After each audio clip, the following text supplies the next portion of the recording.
Jonathan Watson. It's February 1st, 2026. This is for FTT 211, week 5, and let's get started. Check it. Nothing there. Alright, so the first thing we're going to do is a drive functions check. We're going to check that the hammers lock into the rear. We got good lock up of the barrel here. And we're going to do a safety check. So we're going to check this grip safety. It's functioning. We're going to check our safety on.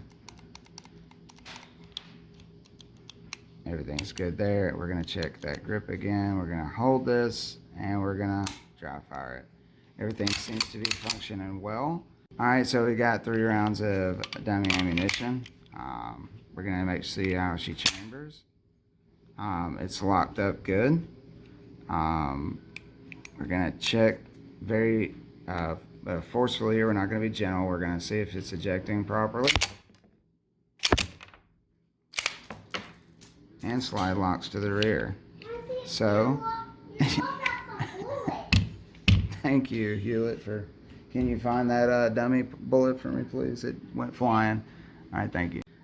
Basically, during a live fire test, what you're going to be looking for is pretty much the same thing you're looking for with the dummy ammunition. You're going to be looking for proper lockup and making sure that everything is safe. And one thing that the text pointed out was using a dummy round after your initial live fire round to ensure that you don't have any runaway situations. But you're going to be essentially looking for the same thing, making sure that the barrel, the cycle of operations is complete, and making sure that your safeties are functional as well.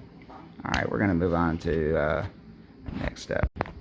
All right, just to show you, magazine source is removed and the chamber is clear. I'm going to rate this trigger, safety off.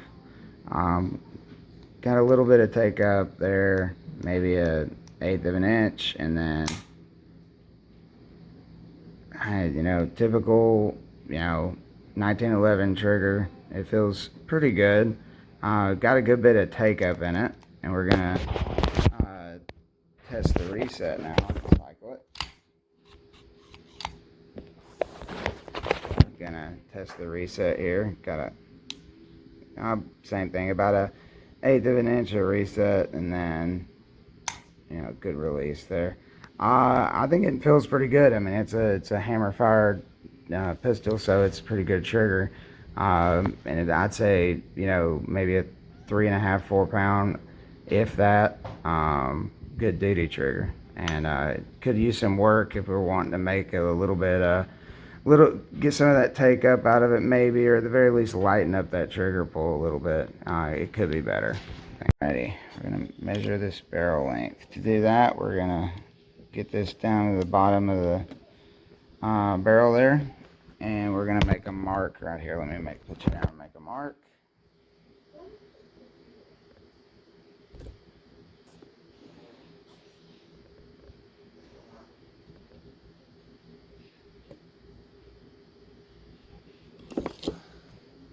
Alrighty, so once we have our mark there, ignore that one.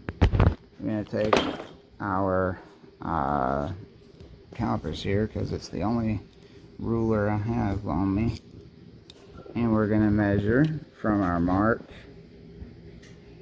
to the end of that point there, and it is 5 inches, which is exactly where it's supposed to be.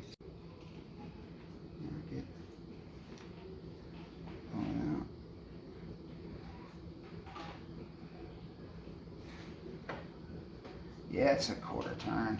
So, I'm going to measure this distance here from the shoulder here.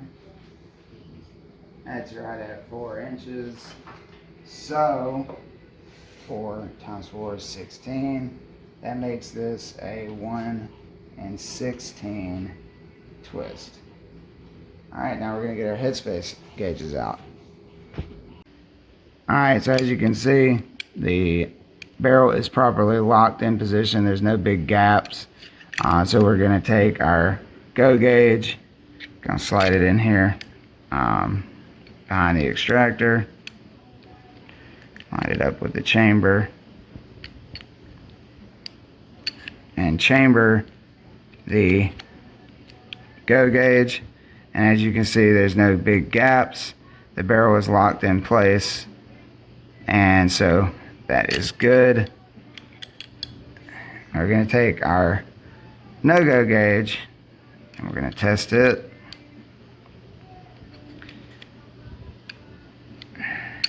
And as you can see,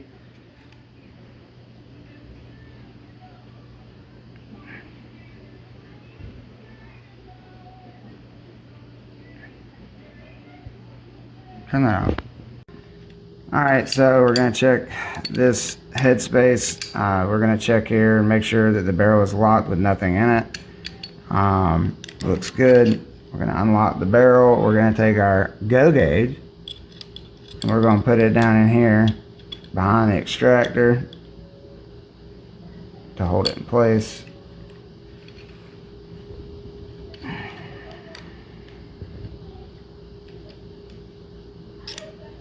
Eventually. And as you can see, it's locked properly. There's no big gaps here. Everything is good. So we're going to take that no-go gauge out. We're going to take that no-go gauge out, or go gauge out, and put the no-go gauge in.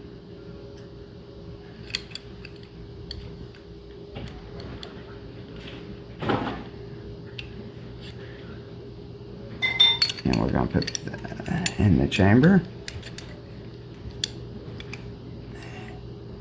And as you can see, there's a gap back here at the back of the barrel that shouldn't be.